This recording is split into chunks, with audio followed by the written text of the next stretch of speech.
হুগলিতেই হতে চলেছে high voltage সভা তৃণমূল বিজেপির। একদিকে দিদি, আবার অন্যদিকে চোখ ঘোরালেই মোদি। শুধু দিনের অপেক্ষায় রাজনৈতিক বাকবিতণ্ডায় ভরে উঠবে হুগলি।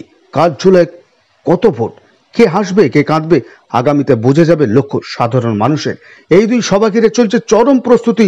সামনেই মুখ্যমন্ত্রী মমতা ব্যানার্জির নির্বাচনী সভা। তার আগেই রাত দিন এক করে চলছে চরম প্রস্তুতি তৃণমূল কর্মীদের। তারপরেই প্রধানমন্ত্রী নরেন্দ্র মোদীর সভা হুগলিতেই। এই দুই হাই ভোল্টেজ সভা প্রার্থীর সমর্থনে নজর কোন দিকে সাধারণ মানুষের, সেটাই দেখার। Bureau report, NPS news Bangla, Hooghly.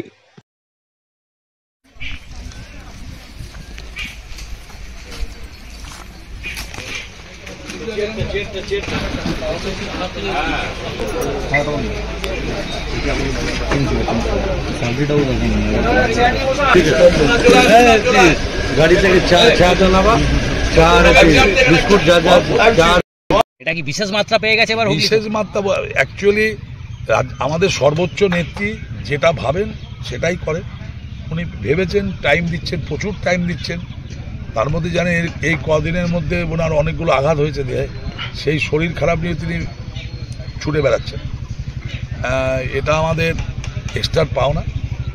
আর দিদি তো মোটামুটি দেখুন, মোদি আসলে আমাদের কাছে পশ্চিমবাংলার কোনো ফ্যাক্টর নয়। মানুষ মমতা ব্যানার্জি, যিনি আজকে 12 বছর ধরে বাংলার উন্নয়ন করেছে, তার কথা মানুষ শুনবে। তার জন্য মানুষ এখানে ভিড়ও করবে। কালকে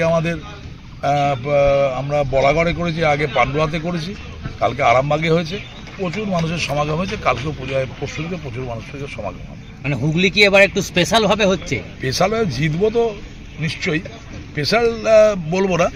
দিদি মনে করছেন, করার প্রয়োজন আছে, করছেন। আর মানুষ তো দিদিকে চাইছে না, কাছে পেতে চাইছে, প্রতিবারই চায়, এবারও চাইছে। দু দলেরই মানে উচ্চস্তর নেতৃত্বরা এই হুগলিকেই বেছে নিচ্ছে। কিন্তু এই বছর আমি বিজেপি কথা বলতে পারবো না, ওরা কি ভাবছে, আমরা কি ভাবছি, আমাদের নেত্রী যেটা ভাবছেন সেটাই আমরা ভাবছি। এবছর কি হুগলিতে দুবার একসঙ্গে বিশেষ পাও নাকি? দিদি যেটা ঠিক করে দ্যাট ইজ ফাইনাল। আমাদের সর্বোচ্চ নেত্রী সব ঠিক করে, ঠিক আছে। উনি ভেবেছেন ডাল্লা মাঠে করছেন, উনি ভেবেছেন আরামবাগে করেছেন, উনি ভেবেছেন বলাগড়ে করেছেন। সিট রিকভার হচ্ছেই, রিকভার তো হবে, অনেক ভোটে জিতব। এখানে আগামী পরশু দিন মানে 11 তারিখে রাজ্যের মুখ্যমন্ত্রী রচনা ব্যানার্জির সমর্থনে এখানে জনসভা করবে। আমরা ডানলপ মাঠ থেকে ঠিক করেছি, মানে উনি 1টার সময় এখানে আসবেন, হেলিকপ্টার আসবেন। ওই জন্য এখানে হেলিপ্যাড তৈরি করা হচ্ছে, প্যান্ডেল তৈরি করা হচ্ছে। এবং আমরা আশা রাখছি যে মার্চ ছাপিয়ে যাবে 11 তারিখে মমতার এই প্রোগ্রামে। জোর কদমে প্রস্তুতি চলছে।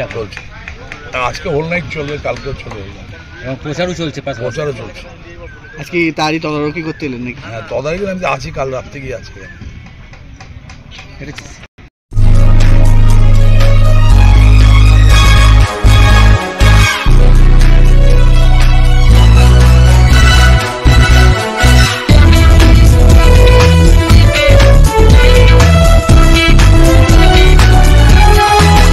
আপনারা দেখছেন এনপিএস নিউজ, সবার সাথে সবার মাঝে।